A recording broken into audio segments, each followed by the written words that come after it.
জয় মা তারার জয়, জয় শ্রী গুরু বামদেবের জয়। যেসব মেয়েদের ধরুন এই সদ্য বিয়ে হয়েছে, 2 মাস 4 মাস কি 6 মাস, 1 বছর 2 বছর 5 বছর, তাদের জিজ্ঞাসা করুন। বলছে শুধু আমার শাশুড়িটা বদমাইশ, তারপর সবাই ভালো। শাশুড়িটা আমাকে খোঁটা দেয়, গঞ্জনা দেয়, পিছনে লাগে। এই সব শাশুড়িকে বশীকরণ করবেন কিভাবে, তার একটা সহজ বশীকরণ প্রক্রিয়াকরণ আপনাদের আমি দিয়ে দিচ্ছি। এটা করুন, খুব সহজেই শাশুড়িকে বশীকরণ করতে পারবেন। আমি স্ক্রিনে একটা যন্ত্রম দিয়ে দিচ্ছি।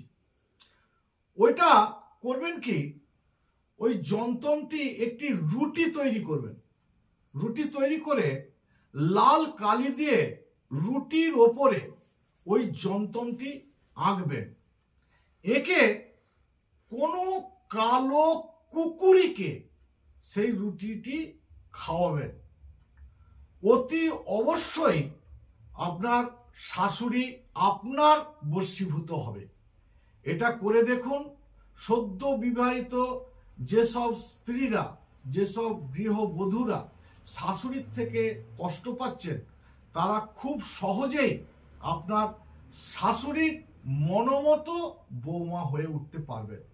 আর নমস্কার, মা তারার কৃপায় সুস্থ থাকুন, ভালো থাকুন, নীরোগ থাকুন।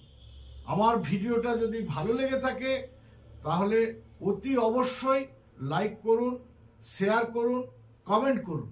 আর যারা আমার ভিডিওতে প্রথম এসেছেন তারা আমার চ্যানেলটিকে সাবস্ক্রাইব করুন।